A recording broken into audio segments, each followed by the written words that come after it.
SER Podcast.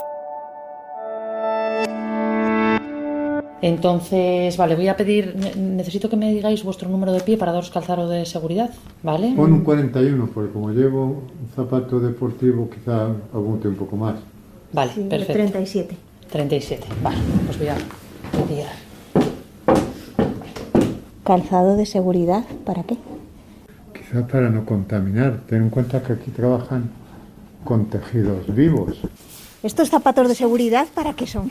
Pues porque en las fábricas lo más imprescindible es mantener todos los EPIs de seguridad. Entonces es imprescindible llevar calzado de seguridad, es imprescindible llevar chaleco reflectante y también es necesario la protección auditiva para utilizarla en aquellas áreas donde hay ruido. O sea, tan fuerte es el ruido por el que vamos a pasar. Sí.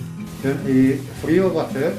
We've been gone for such a long time that I'm almost afraid to go home. A long road is a long, dragged out imagination where things can go wrong, but we keep rolling on.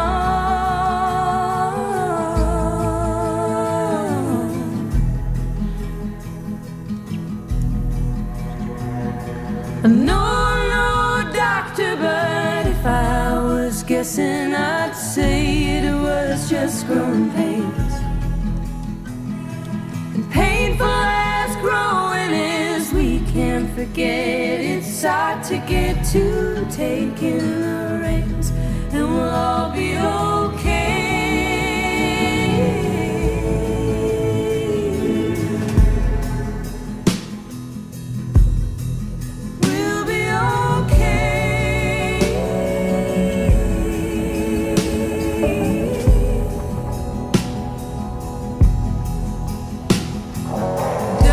Trails can lead you to a golden road, I've been told.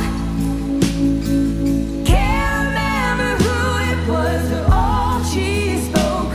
Will the pain for thoughts leave me broke? 'Cause everyone's around and I'm still alone. Everyone's around right now and I'm still alone. Bueno, pues luego sabremos si hacía frío o no hacía frío en ese lugar, que no sabemos cuál es. Juanjo Millás, ¿cómo estás? Buenos días, Javier. Pues estoy bien, quizá un poco acelerado, A ver. porque me he levantado un poco más tarde de lo que debería, y entonces tú sabes que yo por las mañanas lo hago todo muy, muy, muy despacio. Sí. Y Pero que muy tengo metódicamente. que- Sí. Muy metódicamente, que tengo que leer un poema antes de empezar el día, pero lo tengo que elegir porque no todos los poemas son buenos para todos los días, ¿no? El caso es que puse un despertador a las 6 ayer, que es a la hora que me viene bien levantarme, ¿no? Pero cuando ha sonado me he puesto a negociar conmigo mismo si me levantaba o me quedaba en la cama hasta las 7. Porque estaba un poco cansado, llevo un par de semanas de mucho ajetreo y me he puesto a negociar, ¿no?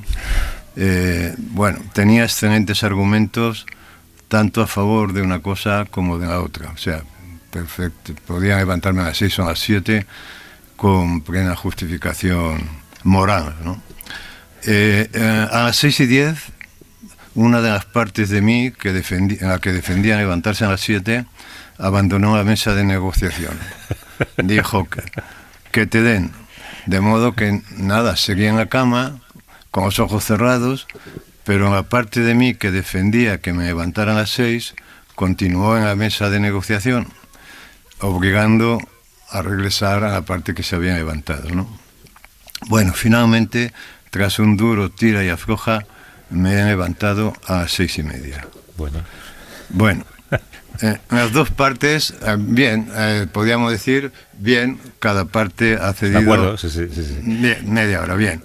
Pero ya debajo de la ducha, ya estaba debajo de la ducha, enjabonándome el pelo, me he preguntado de parte de quién estaba yo. Si de la que quería levantarse a las 7 o de la que quería levantarse a las 6. O sea, que ya éramos 3. Eso te iba a decir, claro. Los dos negociadores y yo. Y no creas que empezar el día siendo 3 es fácil, ¿no? Pero bueno, decidí que estaba de parte de la parte de mí que se quería levantar a las 6. ¿Qué significa eso? Pensé, quitándome el jabón de la cabeza. Significa que en esa negociación conmigo mismo yo me puse de parte de la patronal, porque la patronal siempre quiere que madruguemos. Así que el asunto me ha dejado muy preocupado, ¿no? Esto de estar de la parte de la patronal, porque es como si llevara dentro de mí un jefe de recursos humanos del sector del metal, ¿no? O un gen de ciudadanos, que no sabías que o un tenía. gen de ciudadanos, no sé. Y me hizo pensar en la cantidad de negociaciones que establecemos al cabo del día con nosotros mismos sin darnos cuenta de que con frecuencia nos ponemos del lado que creemos detestar, ¿no?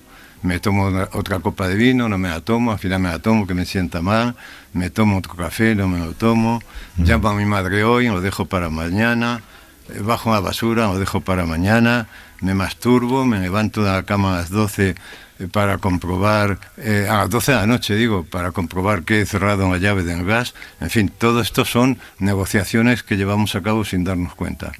Y todo esto que estás oyendo, no te lo está contando ni el que quería levantarse a las 6, ni el que quería levantarse a las 7, ni el que debajo de la ducha se dio cuenta de que estaba del lado de la patronal. Ninguno de esos 3 te está contando eso. Te lo cuenta un cuarto Millás, que es con el que acabas de conectar. O sea que son las 9 y ya me he desdoblado en 4. Uy, si no recuerdo mal, cuando te miras en el espejo por primera vez, ves a tu padre, con lo cual ya sois 5. Por eso te digo, ¿es agotadora mi vida o no es agotadora mi vida? No, esto es horrible. Hay días que llego a las 9 de la noche siendo 18, ¿no? Pero bueno. ¿Suele ganar el Millás recto, digamos, o suele ganar el Millás perezoso? No, suele ganar la patronal. Suele ganar la patronal, ¿no? Sí, suele ganar en Millás que se quiere levantar a las 6, ¿no? Pero yo fíjate que esto no era consciente de estas luchas con uno mismo, y claro, esto me ha hecho pensar mucho. Yo creo que esto venía de cosas que se te van quedando ahí en la trastienda y no afloran, y han aflorado de este modo, ¿no? Porque yo venía pensando desde hace días en la capacidad de negociación que está demostrando Yolanda Díaz, y que se ha lavado mucho en estas negociaciones con la patronal, y tal, en esta mano izquierda, ¿no? Para convertirse un poco, porque claro, tú para negociar tienes que convertirte un poco en el otro, ¿no? Y el otro se tiene que convertir un poco en ti. Y entonces, yo creo esa capacidad negociadora que tanto se alababa, ¿no? Por parte de esta mujer, pues se iba almacenando en una zona de mí, y de repente me he puesto a pensar, pues es verdad, ¿no? ¿Qué capacidad tiene de seducción? Porque claro, el negociador tiene que seducir un poco, ¿no? El que se quiere levantar a las 6 tiene que seducir un poco al que se quiere levantar a las 7, porque me dice, es que luego vas a estar más tranquilo, es que luego vas a hacer las cosas más despacio, luego no te vas a agobiar, ¿no? Sí, pero luego está por ejemplo, tu yo perezoso se levantó de la mesa de negociación y se dio media vuelta en la cama y siguió durmiendo. O sea, frente a una ruptura. Sí, luego volvió, es verdad. Luego volvió, sí. Pero volvió por la cabezonería de otro que no se levantó, ¿no? Por eso se dice muchas veces que en la mesa de negociación el primero que se levanta pierde, ¿no? Sí, es decir, que no hay que levantarse nunca de la mesa de negociación, ¿no? Y a base, y ya pensaba yo, pues y a base de negociar se puede cambiar el mundo. Esto, fíjate tú que estaba pensando en la visita que ha hecho Yolanda Díaz al Papa, ¿no? Sí. Que eso ha sido, bueno, pues un acto más de la negociación que esta mujer está llevando a cabo con el cuerpo social para que otorguemos su confianza, ¿no? Ella no tenía ninguna necesidad de ir a ver al Papa, y seguramente pues tampoco era una cosa que me volvía loca, pero ha pensado, bueno, esta visita tiene un alto valor simbólico, ¿no?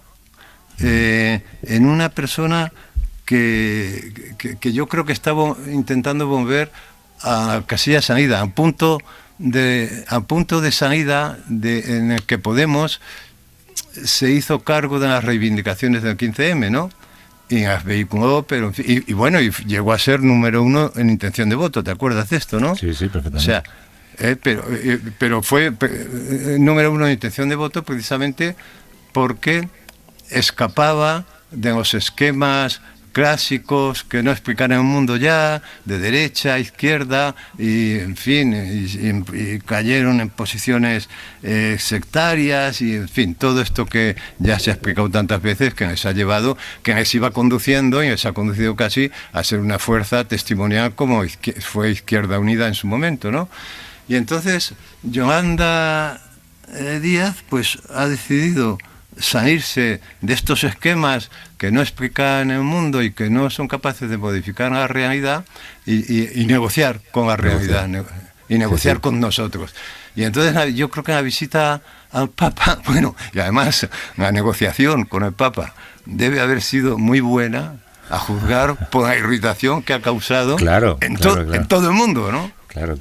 Solamente la idea de negociar ya es un triunfo en este caso, pero es curioso todo lo que cuentas porque es verdad que lo que llamamos pensar, cuando tiene que ver con nosotros mismos, en realidad es negociar, porque es cierto que cada cosa que haces dudas sobre ello, con lo cual estás negociando con otra parte de tu cerebro la ropa que te pones, la hora a la que sales, el coche que te compras, la carne en el mercado, o sea, cualquier cosa que hagas en el día es una negociación contigo mismo. Todo el tiempo. Todo el tiempo. Y ahora que lo dices, es sorprendente la de veces que aparece la palabra negociar en cualquier información, incluso en cualquier acontecimiento diario. Estoy pensando la negociación para que regrese el rey emérito a España con condiciones. ¿Quién negocia eso? ¿Eso cómo se negocia? Sí. ¿Lo negocia consigo mismo? ¿Lo negocia con su hijo? Bueno, esta es la gran pregunta, ¿no? Es decir, porque yo no estaba muy al tanto de esto, pero por lo visto, o sea, quiero decir, él quiere volver y quiere negociar su vuelta, ¿no? Sí. Y quiere negociar en qué condiciones regresa, ese verbo, ¿no? Se ha ¿no? usado para hablar del regreso del rey, es negociar su regreso. Negociar. Pero claro, esta es la pregunta que tú haces. Yo creo que la única persona con la que tiene que negociar es consigo mismo.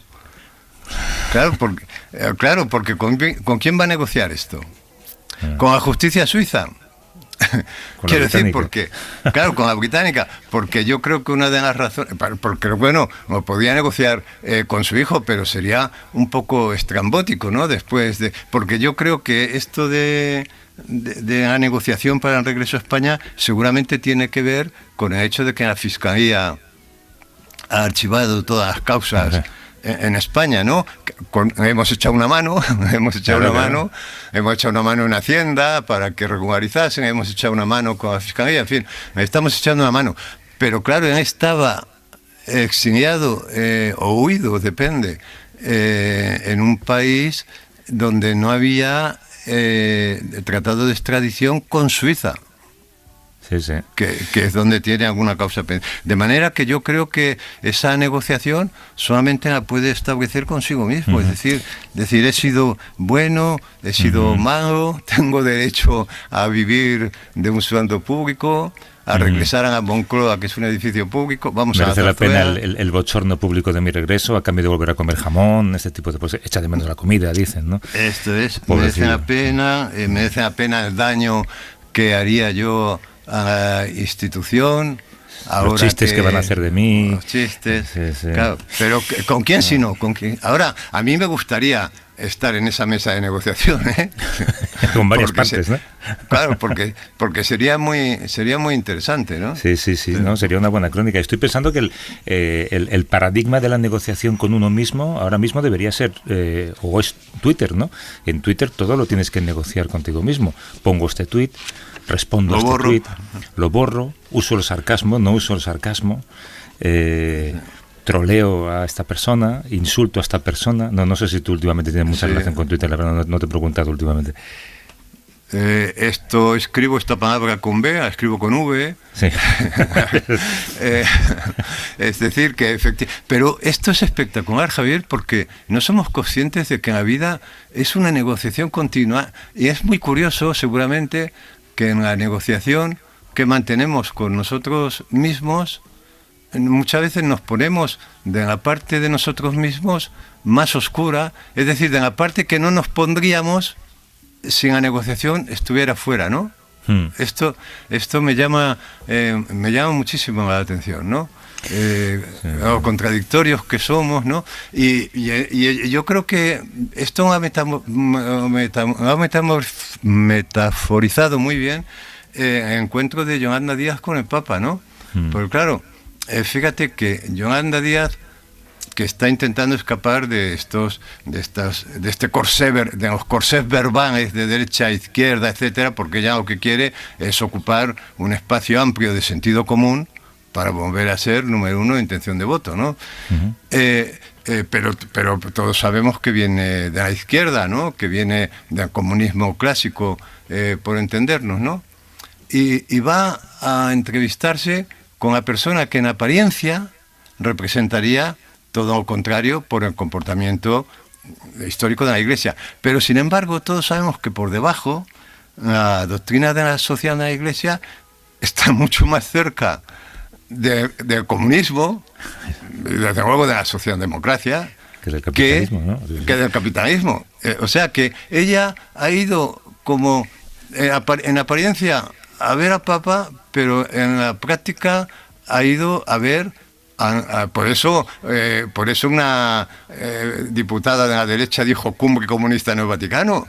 Claro, porque ella porque presentía que Yolanda Díaz podía sacar, porque la doctrina social de la Iglesia, en lo que tiene que ver con la solidaridad, en lo que tiene que ver con poner límites a la propiedad privada, en el principio de subsidiariedad, etcétera, combatir la pobreza, sí, todo. Es absolutamente socialdemócrata. Además, el Papa viene de ver a los refugiados, viene de un campo de refugiados, que es lo que habría hecho Cristo, que son a los que está repudiando a la derecha que se llama cristiana, ¿no? O sea que la operación es de una complejidad... Sí. Por eso esa diputada venía a decir, a ver si estos dos van a estar hablando, ¿no? Y nos están haciendo la cama al final, ¿no? Oye, claro, sí que se nos echa el tiempo encima. Dime. Juanjo, y luego nos regaña que tú ya sabes. Que esta semana habéis hecho un reportaje sobre algo que tiene un vínculo muy especial contigo. Y sobre lo que tú llevas mucho tiempo queriendo hablar y queriendo indagar. Creo que ya podemos decir... para qué os habéis tenido que dar vuestra talla de zapatos, para qué os habéis tenido que poner un traje especial. Tiene que ver con un elemento con el que está relacionado todo tu trabajo, que es el papel. Sí, el papel no solamente, bueno, a mí me afecta especialmente. Mira, yo ahora mismo estoy rodeado, yo tengo montañas de papel alrededor de mí. Sí, o sea, montañas de papel. Pero no solamente... es que el papel es importante en la vida de todos los seres humanos. Piensa en el papel de celofán de los caramelos, en el papel de plata de los bombones, en el papel de los prospectos médicos y en sus cajas, que también es papel, en el papel de fumar, en el papel de aluminio, en el papel de envolver el pescado, la carne, el queso, los embutidos, en el papel de forrar libros, en el papel regalo, en el papel higiénico, en el de cocina, en el papel moneda, en el papel de un décimo de Navidad que nos va a tocar, el papel de los billetes de metro, de las entradas del cine, de las entradas del teatro, de la ópera, el papel de los vestidos de papel, el papel de los pañuelos de papel, el papel fotográfico, el de periódico, el papel timbrado, en fin, podría seguir esta lista, estar hablando una hora, toda nuestra vida, y además todo lo que de verdad está aguantando está en papel. Quiero decir, que yo no sé dónde tengo las fotografías que he hecho con el móvil y que me han hecho con el móvil a lo largo de los últimos años. Pero los álbumes fotográficos que en mi casa se han ido guardando hasta que apareció la fotografía digital, está ahí. Yo no sé dónde están artículos míos que archivé en su día en disquetes de 3,5, que desaparecieron. Sí. Yo no sé dónde están. Pero lo que escribí en papel está. Es decir, el papel dicen, lo aguanta todo, porque es verdad, ¿no? Es verdad, lo aguanta todo, incluso en peso, porque mira que es frágil el papel cuando piensas en él, pero que bien sujeta juntas 3 latas de atún, ¿eh? Bueno, por ejemplo, no hemos hablado de ese eso es papel, ese cartoncito que sujeta las 3 latas de atún, que sujeta los 4 yogures que compramos en las tiendas, en el súper o en la tienda, eso es papel, el cartón es papel también, ¿no? Y bueno, en fin, es que, o sea, nuestra vida, pero es que además lo bueno es eso, ¿no? Es que yo he oído esto muchas veces, dice, no, quedará lo que está en papel. Yo de mis archivos lo que encuentro es lo que está en papel. Lo que confié al mundo digital anda disperso por ahí.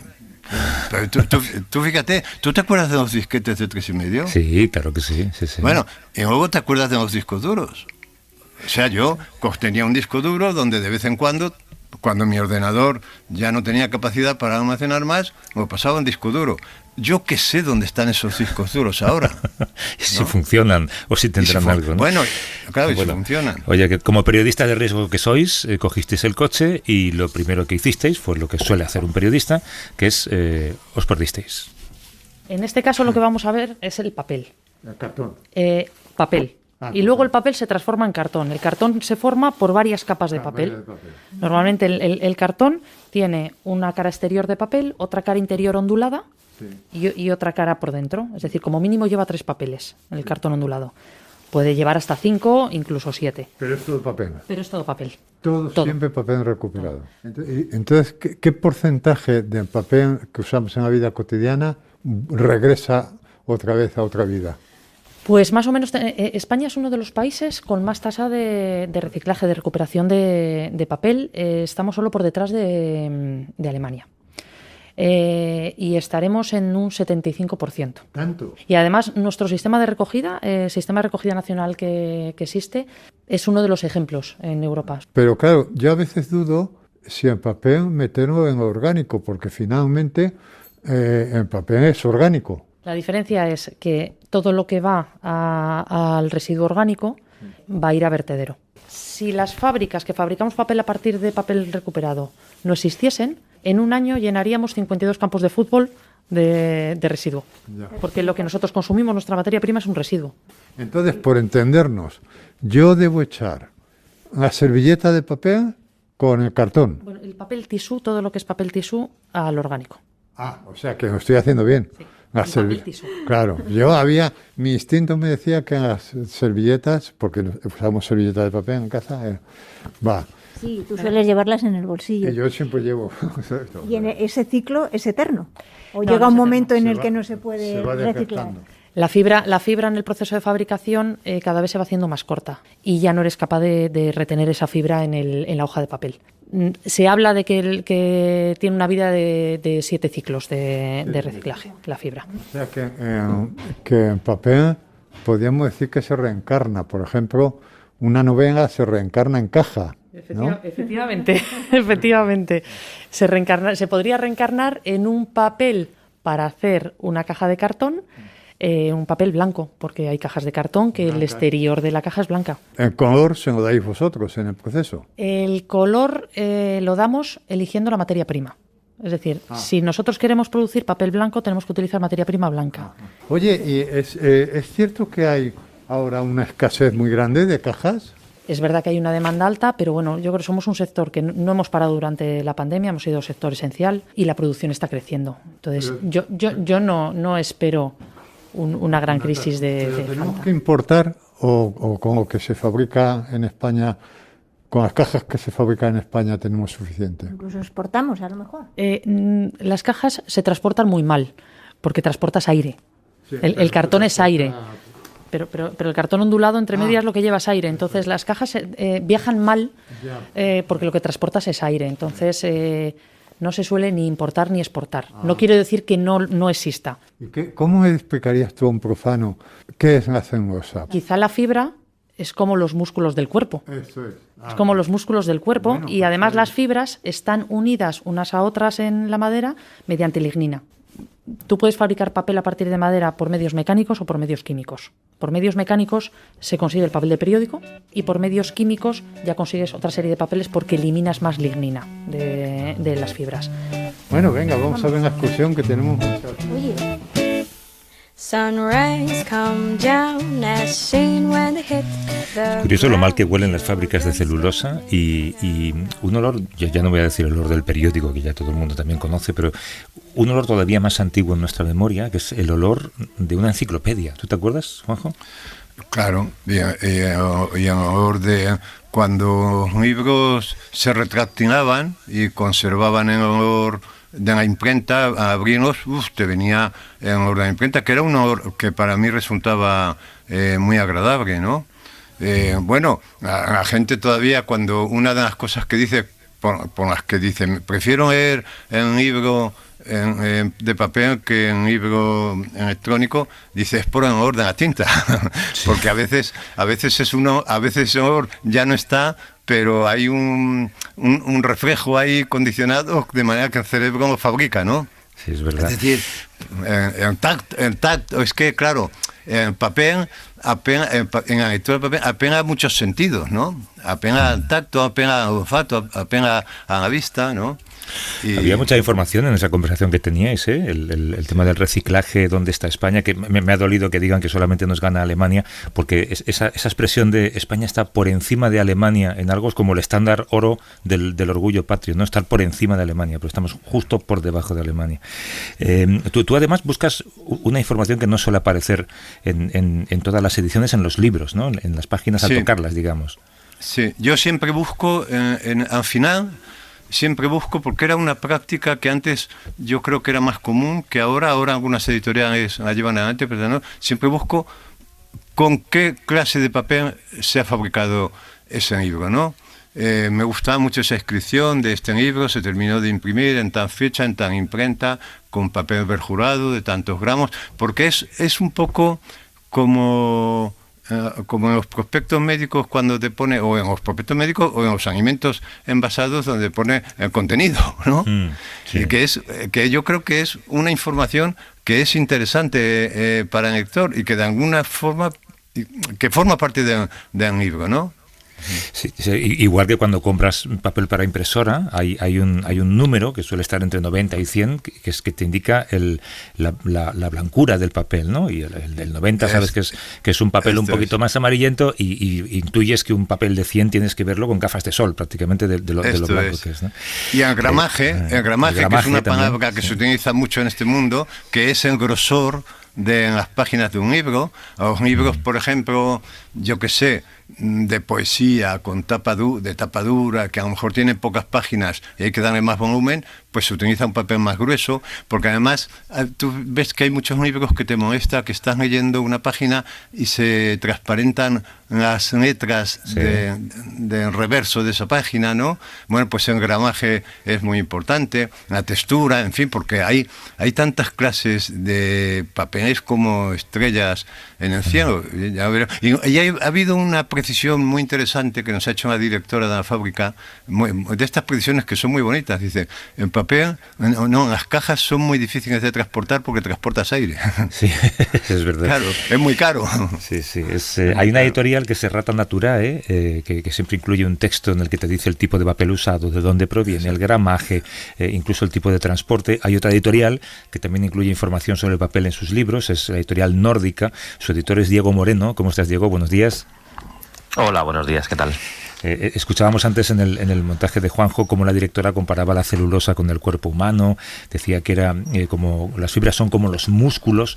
Para un editor de libros, ¿qué es el papel? Pues para un editor de libros el papel es todo porque lo que lee el lector lo lee porque está impreso en un papel y de cómo esté impreso ese libro y sobre qué esté impreso va a tener una sensación u otra. Y para un editor como yo que hago libros ilustrados, el papel es aún más importante porque la sensación que va a tener el lector de cómo es una ilustración, de cómo son los colores, tiene mucho que ver con el papel que hemos utilizado. ¿Vosotros incluís información sobre el papel en el libro? Siempre. Nuestro colofón, que como decía Juanjo, es algo que se ha perdido en el tiempo, pero que a mí como lector siempre me ha gustado, incluye siempre el papel que utilizamos, incluye también la tipografía con la que está compuesto el libro. 2 elementos centrales para ver cómo está hecho ese libro. Claro, y tú supongo que tienes un baremo, ¿no? Dices, bueno, gramaje tanto o brillo tanto, y dirás, este tiene que ser un buen libro porque este papel es de calidad. Sí, así es. En el caso de Nórdica, además, utilizamos para los libros ilustrados hasta 5 papeles diferentes. En función del color de las ilustraciones, de lo que queremos transmitir, cambiamos el papel. El papel no es lo mismo. Hay papeles blancos y papeles blancos naturales y blancos rotos. El blanco no existe. De hecho, yo huyo del papel blanco. No me gusta nada el papel blanco. Creo que el de los papeles debe tener un poquito de tono, pero no llegar a ser ahuesados, que son también un poco molestos. Bueno, es apasionante el mundo del papel y en esos matices es donde se diferencia la calidad de un papel u otro. Estoy claro que igual en el mundo, Juanjo, hay algún coleccionista de papeles, ¿no? Para ver las diferencias. Pues sería maravilloso, porque además, mira, fíjate que el papel viene de papiro, es decir, que en su tiempo se fabricaba con fibra. Bueno, hay papeles, no lo podrá decir Diego, porque yo lo veo a veces en libros excepcionales. ¿Verdad, Diego, que hay papeles en los que se percibe la fibra, en los que se toca la fibra? Es un tejido, se percibe el tejido. Sí, hay papeles que con los papeles de los libros más cuidados, que tienen gramajes muy altos, incluso tienen a veces hasta algodón. Sí, tú puedes tocar la fibra y si rasgas el papel vas a encontrar todavía las fibras del papel. Sí, esto existe desgraciadamente en pocos libros y en libros de tiradas muy limitadas y muy caros. Oye, tú tienes... No, perdona. Tú tienes un catálogo de papeles como si existe un pantón de colores... Sí.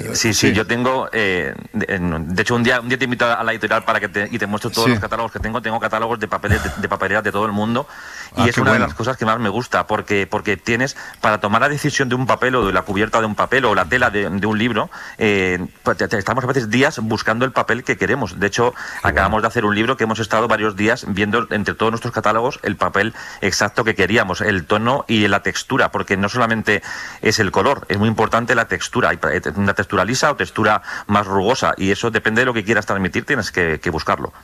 Es que es muy bonito, yo te imagino como un sastre. Al fin y al cabo supongo que el manuscrito de un libro nuevo te lo mandarán por correo electrónico y seguramente lo harás de manera digital, pero tú ya estarás pensando y abrirás ese gran álbum de colección de papeles, ¿no? Y estarás pensando cómo queda ese texto en cada tipo de papel. Así es, yo cuando recibo el texto y cuando recibo las ilustraciones, una de las primeras cosas que hago es ponerme a pensar qué papel voy a utilizar, porque tenemos la suerte de poder elegir entre muchos papeles y cada papel transmite algo diferente, ¿no? Entonces, realmente es bonito ver, aparte los muestrarios de papel son un trabajo precioso que hacen las papeleras, sobre todo hay una que es de Barcelona que se llama Guarro Casas, que tiene unos muestrarios que son envidiables y cada vez que tenemos que elegirlos nos tiramos ahí toda la mañana disfrutando de todo lo que podemos elegir, ¿no? Es apasionante. Sois unos frikis, pero no importa. La fábrica en la que están Juanjo y Paqui es una fábrica de papel para cajas de cartón, decíamos. Las fases por las que pasa son las mismas que si fuera para libros. Se diferencian en que para unos se utiliza material reciclado, para los libros se utilizan, como vamos a escuchar, fibras vírgenes. ¿Y el papel para reciclar os lo venden o os lo regalan? El papel viejo. Ojalá nos lo regalasen. ¿Os lo venden? No.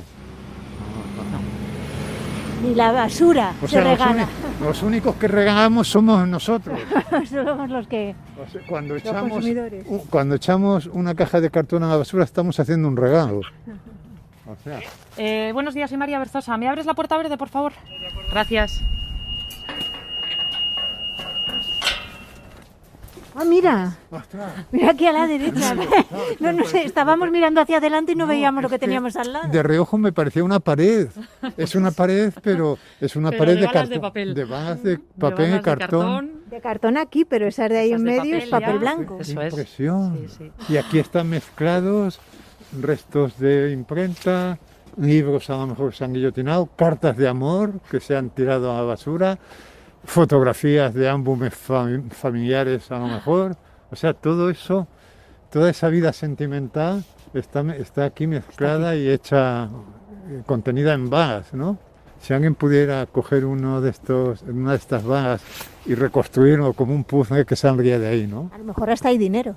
Claro, pero ahí van grapas, por ejemplo, de papel, muchas grapas. Sí. ¿Qué más va ahí? Sobre todo plásticos. Oye, y produciríais también aguas residuales, ¿no? Siempre hay un exceso de agua en el circuito, que es el que se trata en la depuradora de aguas residuales y se devuelve, en parte se vuelve a recuperar al proceso y otra parte se devuelve al río. O sea, provocáis vertidos, pero ya depurados. Sí, por supuesto. Pero bueno, para eso no todo... matáis peces, entonces. No, por Dios.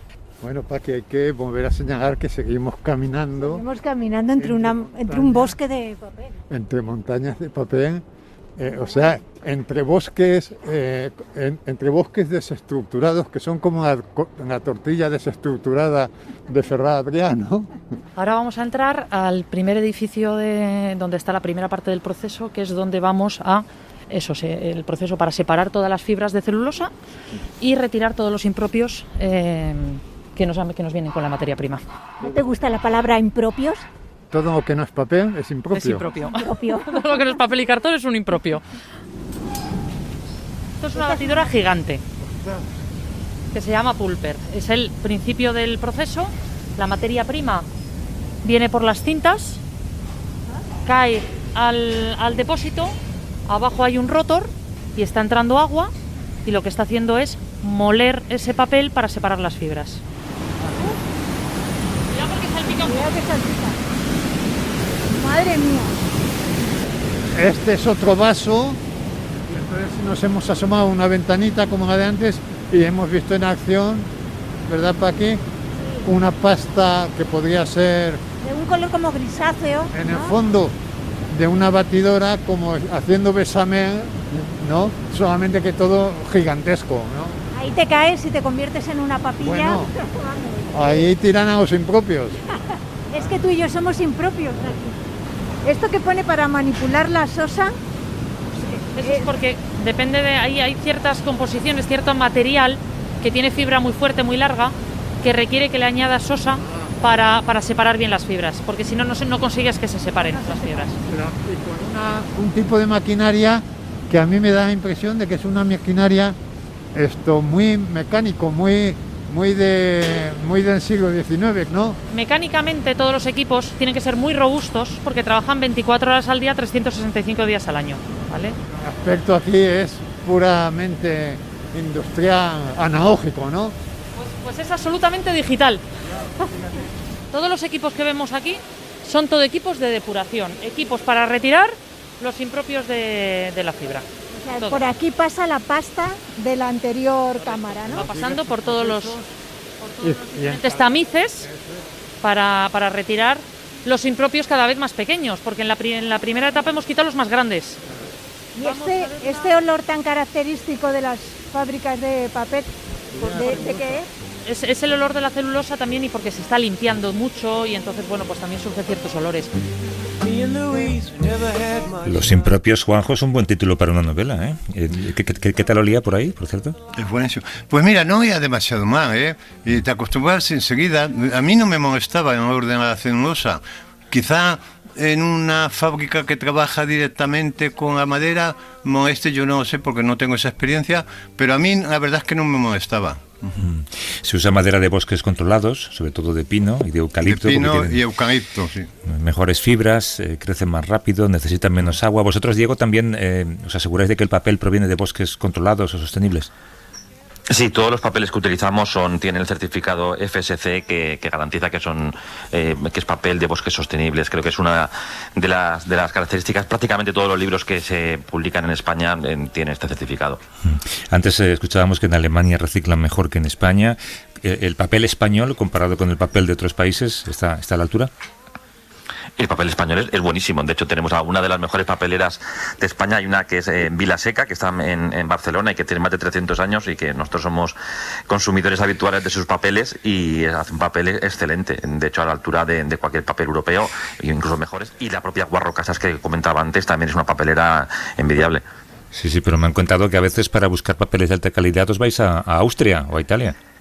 Sí, a ver, es que papeles buenos hay en todo el mundo y como digo, en función de lo que quieres transmitir, tienes que irte, por ejemplo, en Italia está la fábrica Federigoni, que es una de las más prestigiosas del mundo, o en Austria hay una papelera que se llama Mondi, que hace un papel que se llama Pergráfica, que a mí me encanta, y al final se trata todo lo hacemos por el libro, al final lo que queremos transmitir con el libro es lo más importante y de cómo quede impreso, y eso que comentabais antes, que hay mucha gente que compra un libro, lo abre y huele el papel, y huele la tinta, y depende de cómo sea el papel, la tinta huele de una manera u otra, esto hace que la parte sensorial de leer un libro sea mucho más importante.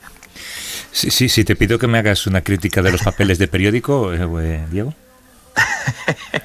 Los papeles de periódico son malísimos. Desgraciadamente son papeles que es el terror siempre de los ilustradores, sobre todo cuando van a ver una obra suya reflejada en un periódico impresa, porque imprimen bastante regular, la verdad. Pero bueno, es lo que hay, el precio del periódico también es muy bajo, claro. Ya. Pero claro, son malísimos porque no retienen bien la tinta, no están bien blanqueados. Sí, sobre todo porque son papeles en los que la tinta pues a veces queda impresa de manera un poco desigual.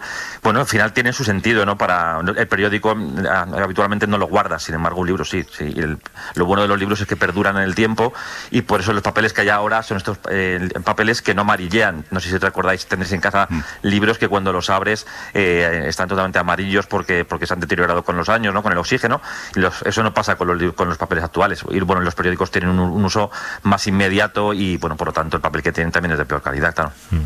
De todos modos, si tú vas a la hemeroteca del País o de ABC y miras los volúmenes de los periódicos en papel, que los tienen en papel, verás que están perfectos, ¿eh? O sea, sí. yo lo he hecho en el País esto, y cojo periódicos del año 77, que están encuadernados por años, y están perfectamente cuidados y muy bien. Sin embargo, fíjate, Diego, a mí me ocurre una cosa con los libros de los años 60, que es una época muy importante para mí como lector. Y ¿no? Esos libros, cuando los intento abrir ahora, se craquean un poco, pero aparte me dejan en el dedo un tacto como de Kant, ¿no? Un tacto áspero como de Kant, y creo que es que se utilizaba en esto que llamaban la pasta mecánica, quizá, o...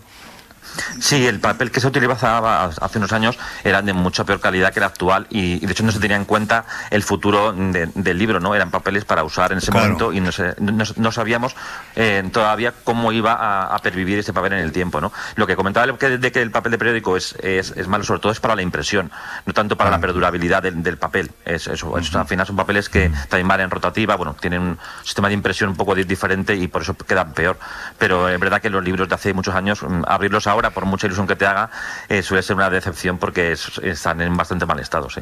Sin embargo, yo abro la enciclopedia Espasa del año 17 que tengo, y en papel está perfecto, y en las páginas ilustradas 1917, a todo color, de 1917, sí, de 1917, y en las páginas ilustradas a todo color, los colores están perfectos, no han perdido nada.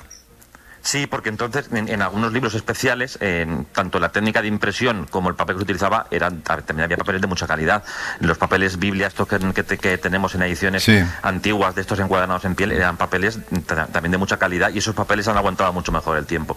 Han sido los libros, digamos, de uso más común, ¿no? Que llegaban a las librerías, en donde ha habido un cambio más grande. Ahora prácticamente cualquier novela que compres en una librería te vas a encontrar con un papel de bastante calidad. Antes eran ediciones especiales o enciclopedias sobre todo, que muchas veces eran papeles también estucados, que también aguantan mejor el tiempo que los papeles offset.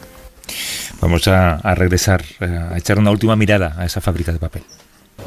O sea, aquí vamos a ver una masa como si fuera la masa del pan. No, es mucho agua. Es un 99% agua. Lo que entra a la máquina es un 99% agua y un 1% de fibra. Esta es la sala de control. Pasado del siglo XIX al siglo XXI.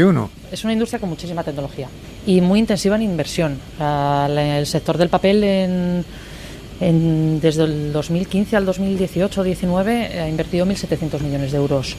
Y allí son las máquinas por dentro. Esa pantalla en concreto es un sistema de control de roturas, porque la hoja de papel en un momento dado, por un pequeño defecto en el borde o un problema en algún punto de la máquina, se rompe.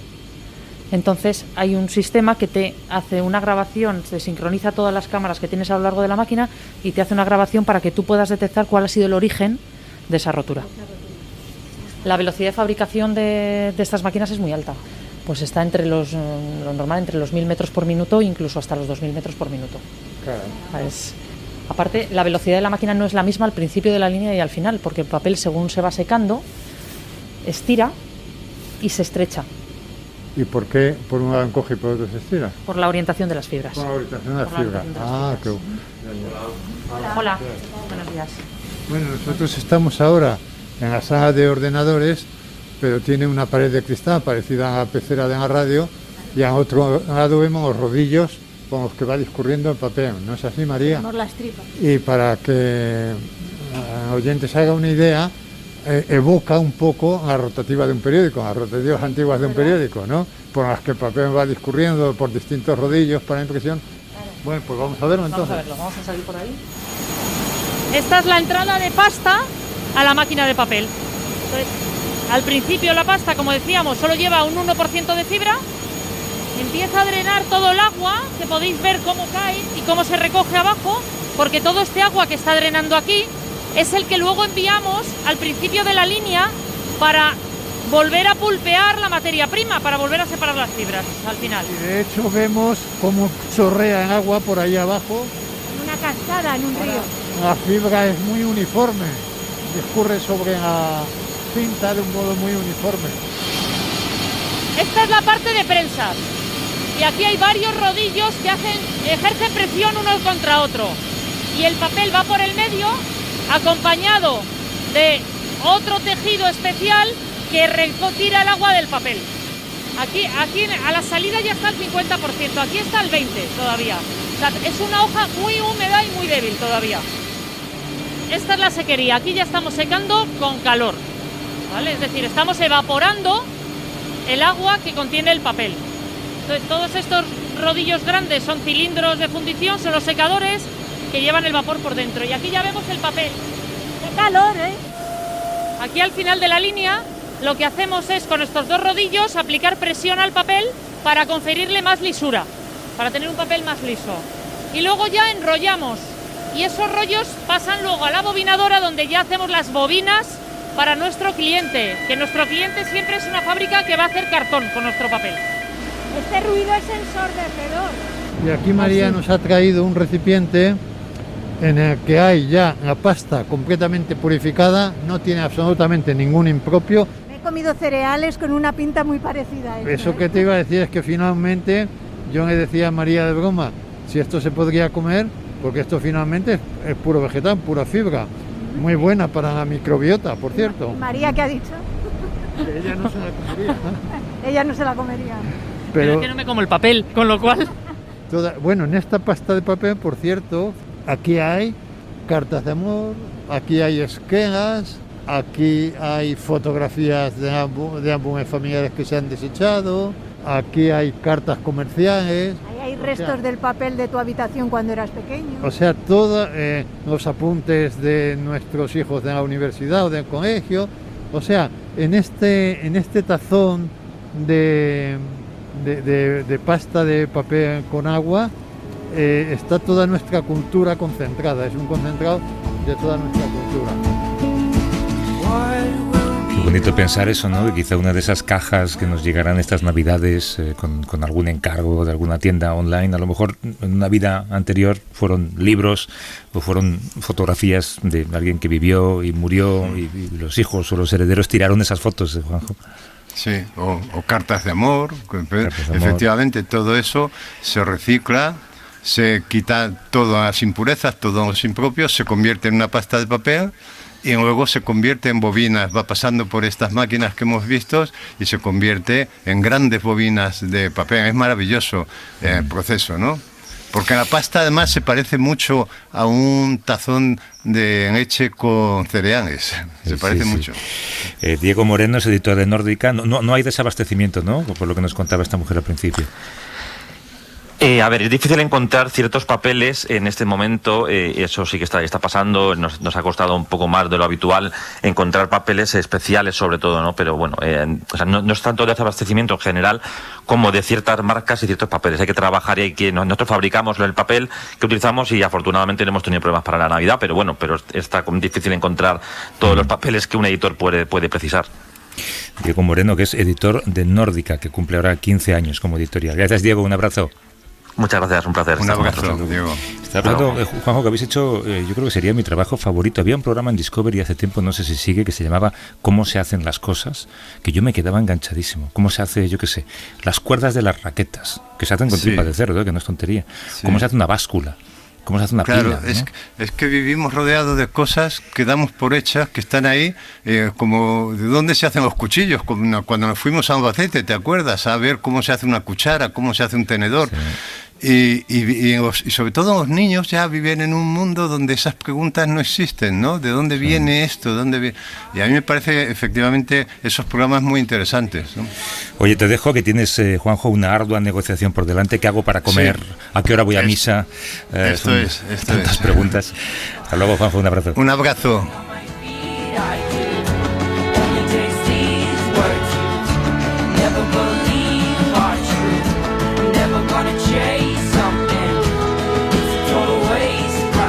Suscríbete a Las Edades de Millás. Todos los episodios y contenidos adicionales en la app de Cadena SER y en nuestros canales de Apple Podcast, Spotify, iVoox, Google Podcast y YouTube. Escúchanos en directo en la SER los domingos a las 9 de la mañana.